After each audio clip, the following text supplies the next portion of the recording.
Hello, my friends. We are live, and today we're going to do a little trip to Egypt. I'm experimenting with the best ways to present slideshows to promote my videos, and today I'm using the photos in the Photos app in Mac. The other day I used Preview. We're trying something different today. Cairo, Luxor, Egypt, some of the most intense places on earth. Let's get right to the slideshow. Upon landing in Egypt, you come out the airport door, and it's a blast of heat. But strangely, on this trip, there was a thunderstorm on the way to the hotel, a rare thunderstorm. And I stayed in a very nice hotel. You wouldn't know it to look at the view out the hotel window. This is the view out the hotel window. Kind of gritty, right? Egypt is gritty. It's not all this gritty. Some of it's more gritty. Some of it's not as gritty. It's a gritty place. It's a loud place. It is an in-your-face place. It is, it might give you a migraine. It is not for the meek, the mild. It's a tough place. Let's move right to some more photos. Let's see how this whole thing works here. We have, okay, interesting shot of the transportation. And this, I believe, might have been the vehicle that I rode to Giza in, but we'll get to that later. Loud, all kinds of vehicles, lots of motorcycles, horses, cattle. Not cattle, horses. And yes, this is the view from the inside of the vehicle going to Giza. It's a hodgepodgey kind of place, as you can see. And these are random shots of Cairo. This is just a shop of a man selling who knows what. Notice the age-old TV in the corner. Who knows what this guy is? He a real estate guy? Does he sell junk? He's obviously at a desk doing some business. It's kind of a shop. Never figured out what the shop was. Obviously, they sell a lot of hookah materials. I bought my hookah in Luxor, and I still have it. I'm trying to turn it into a lamp. But I got this kind of for its artistic, this close-up of a hookah. Yes, I did ride a camel. There's a caveat to this whole thing.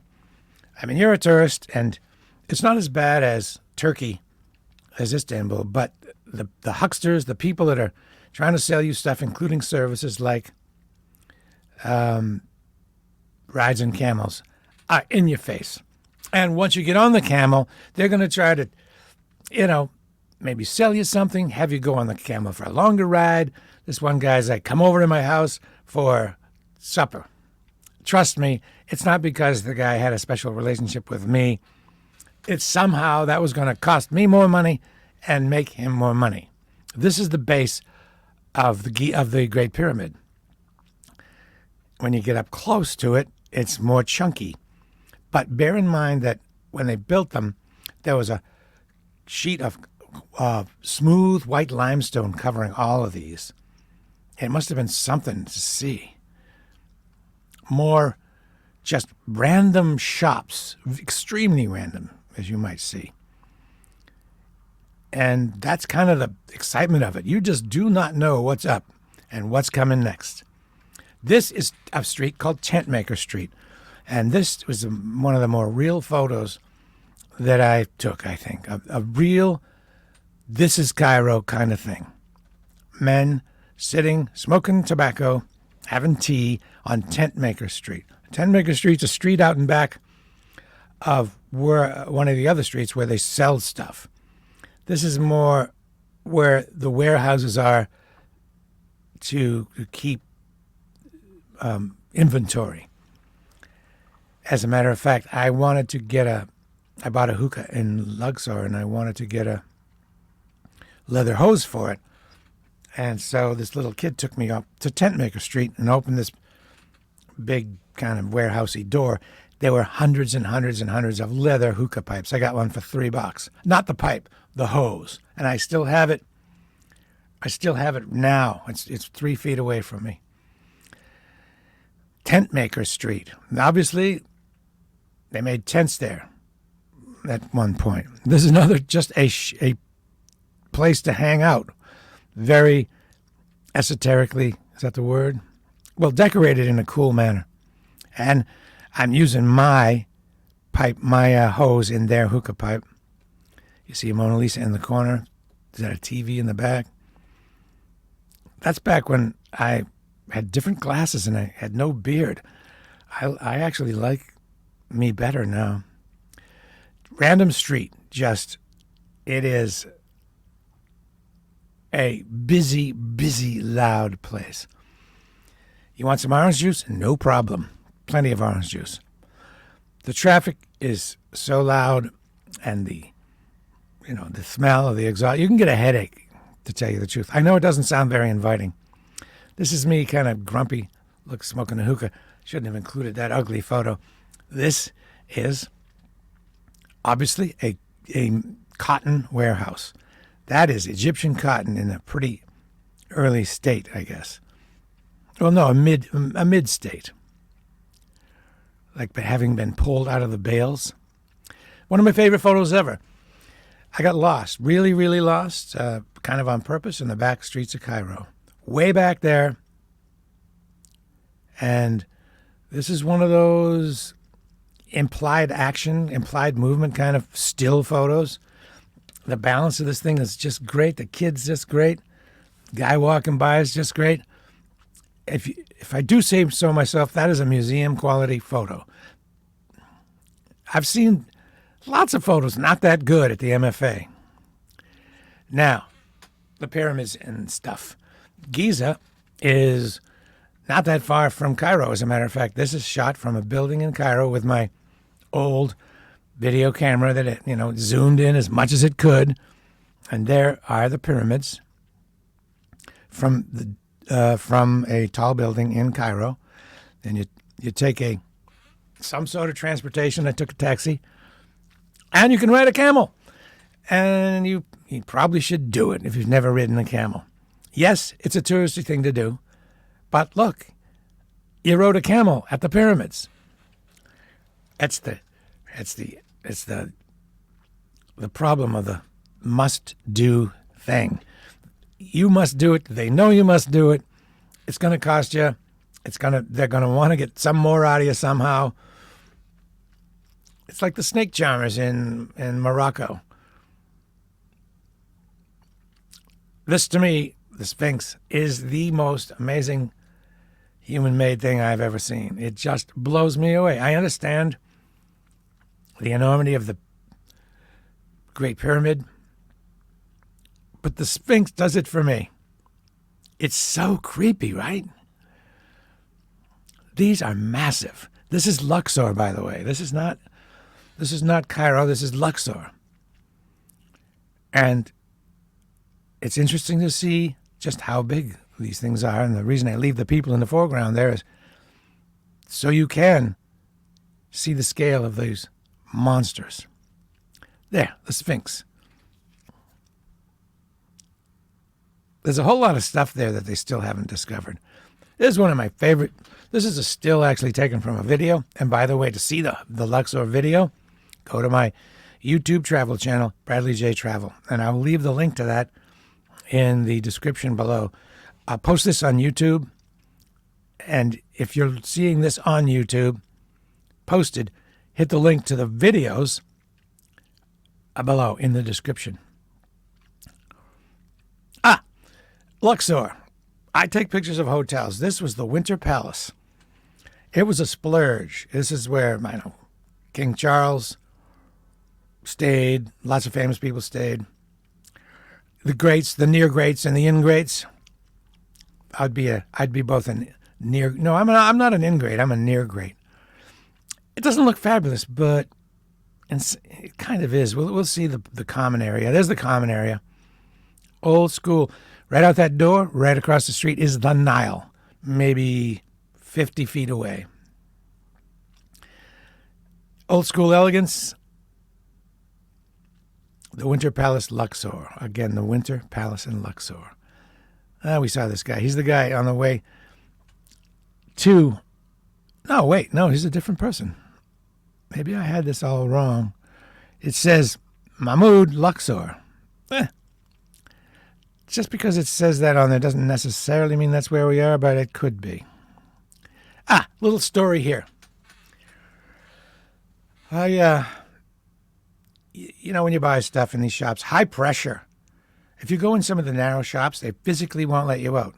There was one where I went in, and these two beefy youths, I seemed like they were the guy's son, blocked the way out. You literally would have to physically push your way through to get out, which is not an accident. They want you in there, and they want you to buy something before you leave, and they're willing to block your exit. Now, here's a guy I bought something from, and you did the haggling. The haggling is a hassle, I'll tell you. It is a hassle. But after the haggling got done, then there's the buying and the getting change. And I thought this guy cheated me. And then, after I thought, I don't know, I can't be sure. Like I made a big stink about the change, and he begrudgingly acquiesced. And later I thought, I can't be sure if I'm right. So I went back and I apologized, actually, and gave him what I had sort of forced him to give me. I don't know whether it's 5, 10. I don't know what the denomination was. I gave it back to him, and then we were pals. And I feel like he might not have cheated me, and I was just being a jerk. And there we are, pals again. My very favorite thing, maybe ever in my life, as far as travel goes, is going on a felucca boat in the Nile. It's a sailboat of a particular kind used in particular places. I did it twice. The Nile, somehow magical. Now, on this bank of the Nile is where the hotel is. The opposite bank of the Nile, there were kids herding cattle. It looked like it was 5,000 years ago, and probably looked very much the same 5,000 years ago. Just kids herding cattle with the palm trees in the background and the sun dropping down like that. This is the Nile on the other side of the river. It's a little video. I get to play it, I guess. Look at that. Oh, this is cool. I can include more videos. Yeah, man. This was it for me. Just the best. It's pretty real. It costs $40 for an hour ride. And then, they give you the sob story about, oh, my son, for some sob story. For my son, they want a tip or more money. You got to get used to that. You have to steel yourself to it.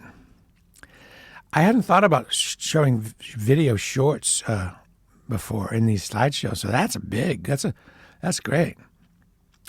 How do you get more beautiful than this? This chokes me up to see. I've always had in my mind's eye a vision of what the Nile would look and feel like, and it was exactly this.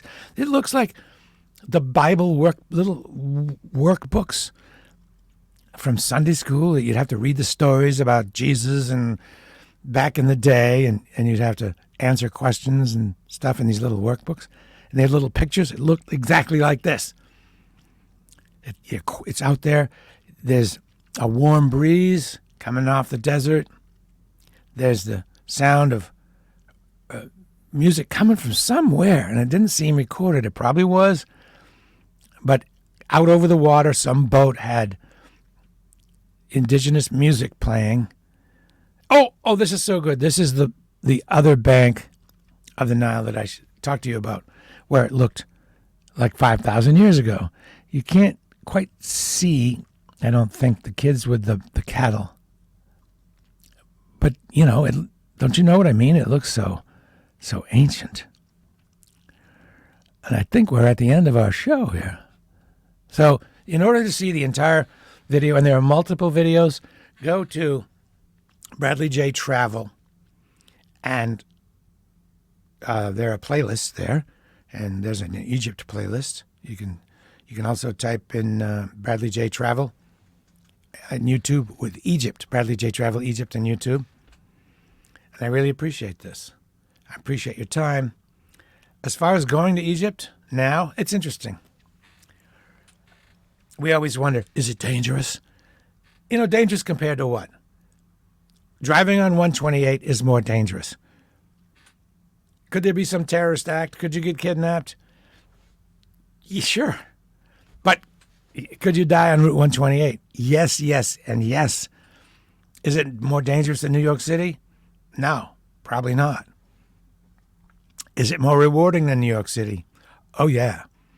And you know how easy it is to go to Egypt?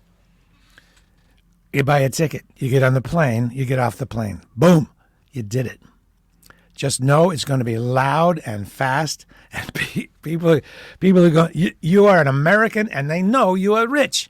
You are rich. Even if you don't feel rich, compared to them, you are rich.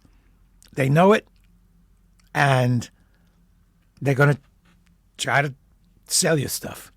And then they're going to try to upsell you and sell you more. And you got to just know that going in. Be firm. You do have to haggle. I can't remember exactly what the formula is, but I guess the formula would be know the place where that you know the money you want to spend, and go like 50% lower than that, and just be happy to end up where you wanted to spend or slightly more. And remember, to you, and I was kind of bad this way, it's not a big deal to you to spend a couple extra dollars. But these people, they need the dough. Because you're rich. You're not going to miss it. And another thing, I have to say, don't buy a bunch of garbage you don't need. You got to lug it home. I bought a hookah. And as I mentioned, I'd love to smoke it. It's so old now, though, that the rubber seal, it doesn't really work anymore. I should get out of that. Get back to just me. I'm going to make it into a lamp. But I bought an all-metal one because I didn't want it to break on the way home. And when I was at the airport, I should have bought a bunch of the hookah tobacco, because it was like $3 a box there, and it's like, I don't know, something ridiculous here. So go to the YouTube channel, Bradley J Travel, to see the full videos, and I look forward. And please consider subscribing, because I'd love to have you as a valued subscriber. And when I post these, know that you are watching them, and also click on the bell to get notified of future posts. All right? And there'll be other information, perhaps my web page in the description below. That was pretty fun. Thanks for being with me. And remember to travel lightly. Bye.